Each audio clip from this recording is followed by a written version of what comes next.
پیاری بچیاں لگتی ہیں اسکارف لے کے قرآن پڑھ رہی ہوں گھر میں, لگتی ہیں کہ نہیں لگتی؟ اچھا مجھے ایک بات بتاؤ, بچیاں اسکارف میں اچھی لگتی ہیں یا اسکرٹ میں؟ باپ کو اپنی بیٹی کس ڈریس میں اچھی لگے گی؟ اسکارف میں. وہ پب جی کھیلتی بھی اچھی لگے گی, فلم دیکھتی بھی, یا قرآن سامنے اور یہاں قاری صاحب بچوں کو لے کے بیٹھتے ہیں, بچیاں بھی ہوتی ہیں بچے بھی ہوتے ہیں, قرآن پڑھا رہے ہوتے ہیں قاری صاحب نا, تو ذرا آ کے منظر دیکھا کریں, کیسا پیارا منظر لگتا ہے یار. سارے بچے بیٹھے ہوئے ہیں ایسے ایسے نا, ہل رہے ہوتے ہیں بیٹھ کے, اتنے پیارے لگ رہے ہوتے ہیں.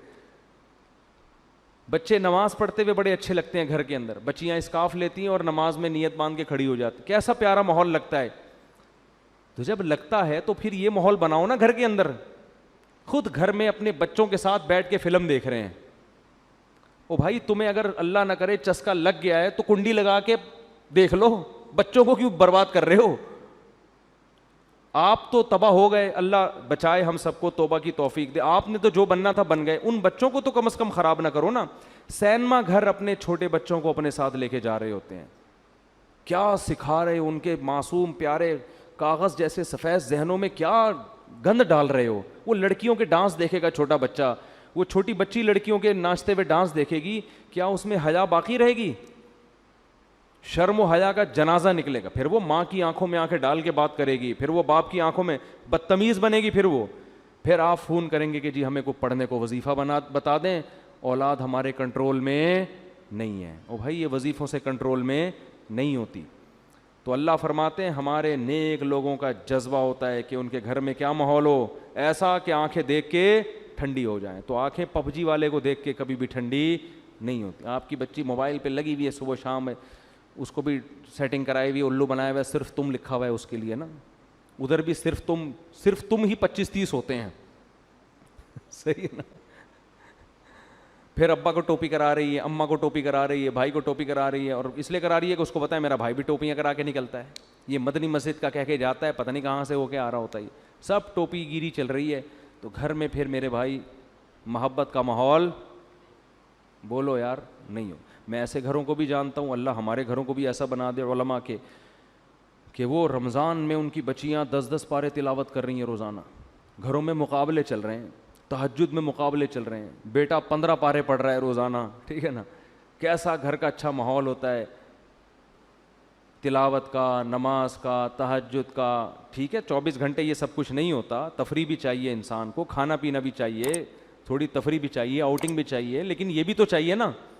آؤٹنگ تو دبا کے ہو رہی ہے, کھانا پینا بھی دبا کے ہو رہا ہے, بس 24 گھنٹے انٹرٹینمنٹ میں ہی گزر رہے ہیں. تو پھر یہ گھر کا ماحول نہ اس میں محبت ہوگی نہ اس میں سکون. چیخو پکار لگی ہوئی ہے. بچوں کو ایک چیز سکھایا کریں, بس یہ میں ملکہ سبا کا واقعہ کل بیان کروں گا. بچوں کو اس میں واقعہ اس سے ضروری کہ ملکہ سبا عورت ہو کے بڑی ذہین تھی. تو اس سے ہی پتہ چلتا ہے کہ ساری عورتیں ایسی نہیں ہوتی. جو میں بار بار کہتا ہوں, جو میرا بیان سن رہی ہیں وہ بہت ذہین ہیں. تو وہ ملکہ سبا کا واقعہ سن کے آپ کو اندازہ ہو جائے گا کہ بڑی بڑی ذہین بھی ہوتی ہیں. تو ایک بات کر کے بس بیان ختم کرتا ہوں کہ دیکھو بچوں کو نا گھر میں چیخنے چلانے نہ دو. ایک ان کو ڈریس صحیح پہناؤ پراپر, اور ایک ان کو چیخنے چلانے, اور اس کے لیے ضروری ہے جب خود بھی آواز ہلکی ہو آپ کی. اس سے بہت ماحول خراب ہوتا ہے. گھر میں ماحول یہ بناؤ جب شادی ہو نا اسی وقت سے. اب تو جن کے بچے بڑے ہو گئے اب وہ بہت مشکل ہے. جب شادی ہو تو پہلی رات بیگم کو جو آپ نے سب سے اہمیت کے ساتھ جو بات سمجھانی ہے, پہلے تو بیگم کو بتائیں کہ بیگم میری آپ سے شادی ہوئی تھی, اس سلسلے میں آپ کے سامنے حاضر ہوا ہوں. ذرا تمیز سے نا, لکھنؤ والوں کی طرح ایک دم نصیحتیں نہیں شروع کرتے. وہ کہے کہ یار ابھی آگے بیٹھا ہے کوئی محبت کی باتیں کرو, آتے ہی ایک دم چلے 4 مہینے کی باتیں شروع کر دی, اس نے نصیحت شروع کر دی. تو آپ پہلے یوں شروع کریں کہ میری آپ سے شادی ہوئی تھی, اس سلسلے میں حاضر ہوں. پھر اس کو آپ شروع میں ہی سمجھا دیں کہ دیکھو ہمارے گھر کا ماحول ہے, ویسے ہوگا تو نہیں لیکن چلو فرض کر لو ہے. ٹھیک ہے نا. اس کو یہ بتائیں کہ دیکھو ہم جب بھی بات کریں گے نا آپس میں, ہمارا والیوم کیا ہوگا, 25 تک بس برداشت کریں گے ہم. ٹھیک ہے نا. 25 سے اوپر کسی کا بھی والیوم ہوا تو وہ جرمانہ دے گا. صحیح ہے. اپنے بارے میں بھی 50 بھی بہت ہے, 100 تو ابھی تو ڈائریکٹ 100 پہ ہوتا ہے جا کے نا, گھما دیتے ہیں. یہ چیخو پکار اللہ کو پسند نہیں ہے. وَغْضُضْ مِن صَوْتِكَ, قرآن کہہ رہا ہے اپنی آوازوں کو پس کرو. میں بھی یہ نصیحت اس لیے کر رہا ہوں کہ اللہ مجھے بھی توفیق دے. یہ مطلب نہیں ہے کہ میرا والیوم بہت ہی دھیما دھیما اور بڑی تمیز سے, تو گھر میں سب کچھ چل رہا ہوتا ہے, لیکن تکرار کرنے سے فائدہ یہ ہوتا ہے کہ اللہ توفیق دے دے. سیکھنے والے ہیں نا ہم سب.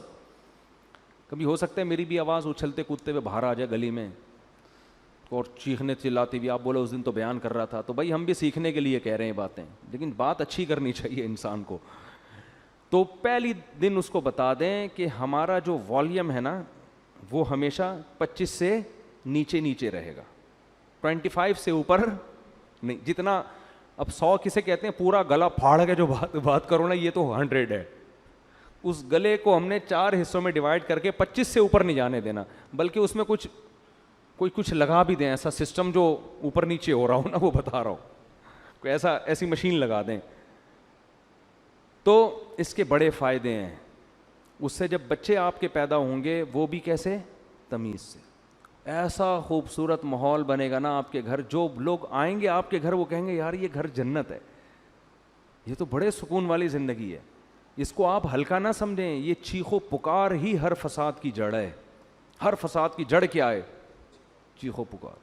بات کرنے کی تمیز ہی نہیں ہے. گدھے کا مسئلہ کیا ہے, بات غلط نہیں کرتا, تمیز سے نہیں کرتا بات. گدھے کی باتیں صحیح ہوتی ہیں, اسٹائل غلط. اب گدھے کو گھاس چاہیے, بلی کو چاہیے بھوک میاؤں میاؤں, بس سمجھ جاتا ہے آدمی اس کو بھوک لگ رہی ہے. گدھے کو 2 منٹ کا کام ہے آپ سے لیکن اس کے لیے اسٹائل دیکھو, پہلے پوری آواز پھیپڑوں میں بڑھے گا, وہ بھر کے پھر ہاں ایسے نکالے گا. تو گدھا کے ساتھ پرابلم یہ ہے کہ اس کی بات غلط نہیں ہوتی, اسٹائل گدھے جیسا ہوتا ہے اس کا ٹھیک ہے نا. تھوڑی سی بات کرے گا آدمی کہے گا اللہ کا واسطہ چپ ہو جا تھوڑی دیر کے لیے. وہ تھر میں گدھے تھے نا جو ہم نے سونے نہیں دے رہے تھے رات کو. تو یہی اسٹائل گھروں میں لوگوں کا ہوتا ہے. اچھا, وہ توصیف الرحمان صاحب کے بارے میں میرا ایک کلپ وائرل ہوا ہے, یہ وضاحتی بیان بھی میں کر دیتا ہوں. میں نے مولانا توصیف الرحمان صاحب کے بارے میں یہ کہہ دیا تھا کہ وہ چیختے بہت ہیں اور بالکل گدھے جیسی آواز, اس طرح کا میں نے کچھ.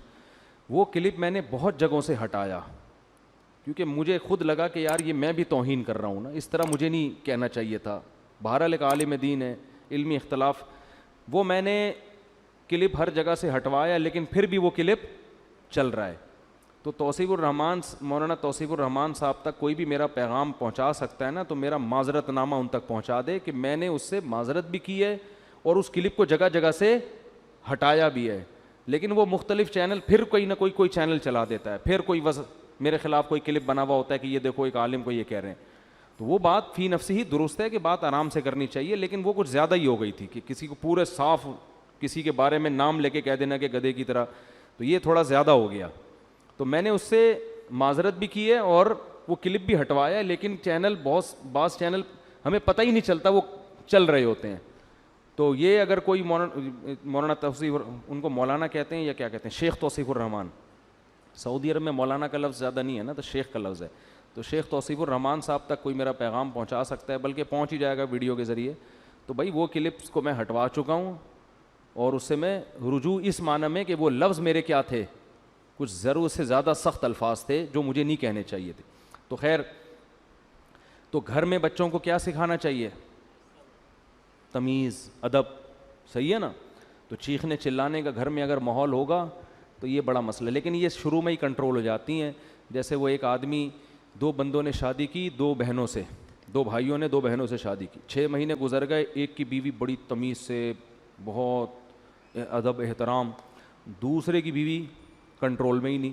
تو اس نے اپنے بھائی سے پوچھا کہ یار یہ تیرا اس پہ اتنا روب ہے, ایسے تمیز سے بیٹھی رہتی ہے تیرے سامنے, میری والی کا تو روب ہی نہیں. اس نے کہا میں پہلے دن آیا تھا نا, میں نے ایک گلاس سامنے تھا, اس کو ایسے کک ماری نا کہ کس کم وقت نے گلاس ادھر رکھا, پھر گیا ادھر بلی کی گردن مڑوڑ دی, یہ کر دیا, ایسے بھٹو بچوں اسٹائل سے آئے. وہ ڈر گئی نا کہ یہ تو بہت ہی خطرناک ہے, تو بڑی تمیز سے. ویسے آج کل خواتین ڈرتی نہیں ہے اس اسٹائل سے, یہ میں بتا دوں, یہ پرانے دور کی پرانی باتیں ہیں. آج کل آپ جائیں گے نا, ایک گلاس اٹھائیں گے, وہ اٹھا کے لوٹا مارے گی آپ کے سر پہ کھولا لے کے بھاگ جائے گی وہ, اور صحیح کرے گی. ظاہر ہے یہ کون سا اسٹائل ہے آنے کا, آپ کو چاہیے آپ آ کے اسے اسی اسٹائل میں بات کریں کہ بھائی میری آپ سے کل شادی ہوئی تھی, اس سلسلے میں حاضر ہوا ہوں. تو اب یہ 6 مہینے بعد یہ آیا اور اس نے بھی گلاس کو کک ماری نا, تو بیگم بولتی ہے اب ان ڈراموں سے کچھ بھی نہیں ہوگا. تو یہ شروع میں اگر کنٹرول ہو جائے معاملہ تو ٹھیک ہے, بعد میں تو سب چیخنا چلانا, پھر تو پھوڑو, صحیح ہے نا, وہ چیخے آپ بھی چیخو, وہ دروازہ تھوڑا سا بند کرے آپ اٹھا کے کھولو اور اسپیڈ سے بند کرو. ہمارے حضرت نے ایک واقعہ سنایا, اس طرح طلاق ہوئی ہے. شوہر گھر میں آیا تھکا ہوا, تو بیگم انتظار کر رہی تھی, کہیں لیٹ ہو گیا تھا یہ, اس کو غصے میں بیٹھی ہوئی تھی بیگم. تو جب یہ آیا ہے نا کمرے میں, تو اس نے دروازہ دھاڑ کر کے بند کیا نا. بیگم کا موڈ آف تھا تو اس نے کو غصہ آیا, اس نے دروازہ دھاڑ کر کے بند کیا. بیگم نے کہا مجھے تپانے کے لیے اتنی زور سے دروازہ بند کیا, دوبارہ اور تیز بند کرو. یہ بھی بس سینگ نہیں تھے ان کے, حرکتیں تو وہی بیل والی. تو پرانا واقعہ ہے, ان کو نہیں پتہ چلے گا. انہوں نے کیا کیا, کھولا اور فل اسپیڈ کے ساتھ دھاڑ کر کے اور زور سے, پھر لڑائی شروع اور طلاق تک نوبت آئی ہے. کس بات پہ کہ جی دروازہ زور سے, اس پہ ان کے درمیان طلاق ہو گئی. تو یہ ہے انسان جب غصے میں بے قابو ہو جاتا ہے, اور اب بھائی اس نے اگر بول دیا تھا زور سے بند کرو تو کچھ اور بول دیتے ایسے موقع پہ. بولے بیگم یہ مناسب نہیں ہے, میں شادی ہوئی تھی اس سلسلے میں حاضر ہوا ہوں اور آپ کیا کہہ رہی ہو. تو معاملہ طلاق تک کم از کم نہ پہنچتا. اللہ تعالیٰ سمجھنے کی عمل کی توفیق عطا فرمائے.